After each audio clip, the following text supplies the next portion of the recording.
Isang mapagpalang araw ng Martes, mga bay. Dito na naman tayo ngayon sa papuntang trabaho.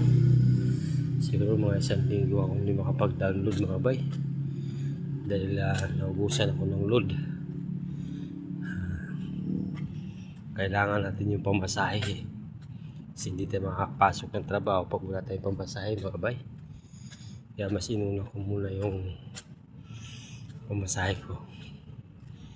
Totoo nga, mga bay, natira sa akin pamasahe 150 na lang. Eh, may 4 na araw pa akong papasukan. Hindi ko alam kung saan naman ako kuha ng pamasahe ito sa linggo. So yung araw.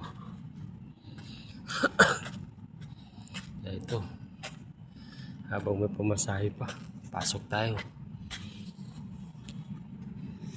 Kasi magkano din pamasahe ko, mga bay, 16.36, balikan yun. Kasi 36 sa MRT din. O di 72 araw-araw yan, mga bay. Siyempre. Tapos hindi na ako sumasakay niyan, mga bay, pagdating dun sa amin. Lakad yun na lang para makatipid tayo sa pamasahe. So itong 150 ko, mga siguro 2 araw na lang siguro to, mga bay. Hanggang Merkuwebes na lang siguro to 150 ko. Ang hirap wala ka talagang budget sa pamasahe. Hindi ka talaga minsan mapipilitan kang mag-absent, pero ako hindi. Sisikapin ko, mga bay, na makompleto ko yung 1 linggo ko ngayon. Kasi sa loob ng 15 days ko 12 days lang ang pasok ko ngayon, mga bay. Dahil ito yung linggo di ko. Ang February, mga bay, hanggang 28 lang. Kaya 12 days lang ang pumapatak sa akin ng 15 days ko. Yan. Mga bay, sana tulungan niyo ako dito sa aking mga tinatahak sa buhay. Ito po ang magitan ng pag-YouTube channel ko, pag-vlog ko. At sana, mga bay, pagbalik ng aking mga video, sana huwag nyo i-skip. Panoorin nyo hanggang sa matapos, mga bay. Dahil malaking tulong na sa akin yan, mga bay. Alam nyo naman yan, di ba? Lahat ng mga vloggers, ganyan ang mga hinihingi sa inyo. Pero hindi man ako vloggers na sikat na. Paninimula pa lang. Kaya sana, mga bay, tagkilikin nyo sana. Kahit simple lang aking video, aking mga ginagawa dito sa aking pagbablog. Gardener lang kasi ako, mga bay, gardener na wala pang experience masyado.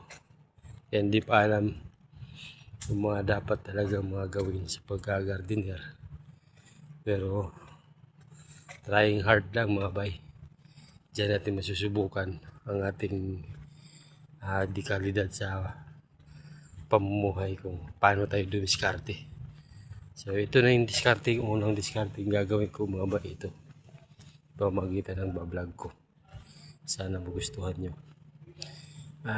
Bay, huwag nyo kalimutang i-share, likes, i-hit ang ating notification, at pakipalo na rin po ang aking YouTube channel na mga bay TV vlog. Sana sa aking 2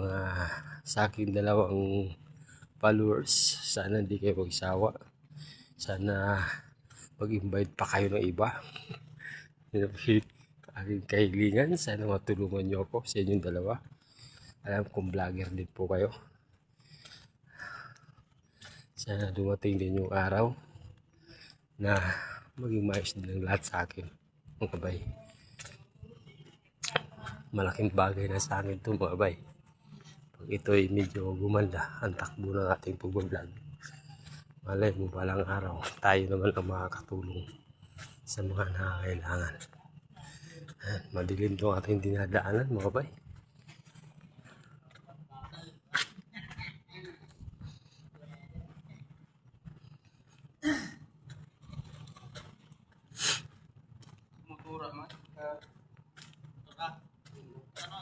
Balta, dalang 19.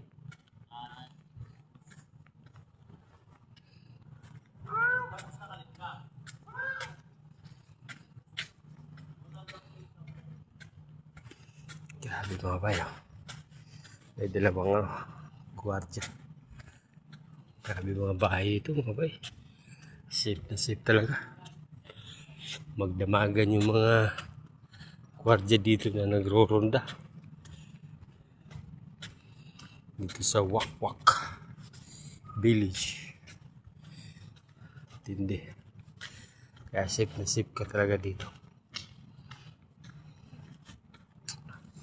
Ayan mga bay, araw ng Martes.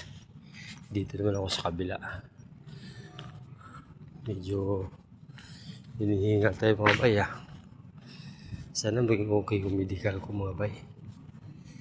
Kasi nag-medical ako noong Webis last week. Sana maging maayos ang resulta para maging tuloy-tuloy ang ating trabaho. Ayan mga bay, akin lang hinihiling sa inyo. Sana mga bay, pag nanonood kayo sa aking mga vlog, sana huwag nyo i-skip. Pusin nyo po sana hanggang sa dulo. Malaking tulong na po sa akin yun mga bay. Sana samahan nyo ako sa aking pag-vlog. Sana andyan kayo parati sumusuporta sa simpleng pamamaraan ko lamang sa aking pag-vlog tungkol sa aking trabaho. So ayan mga bay, inuulit ko mga bay, isang like, share lang at hit ang ating notification para lagi tayo updated sa ating mga video. At i-follow na rin ang aking YouTube channel na mga Bay TV Vlog. Maraming sa inyo salamat sa akin dalawang followers. Kayo lang pong nagtsatsaga. Sana marami pa, madagdagan pa. So ayan mga bay, hanggang dito na lang tayo. Hanggang sa susunod.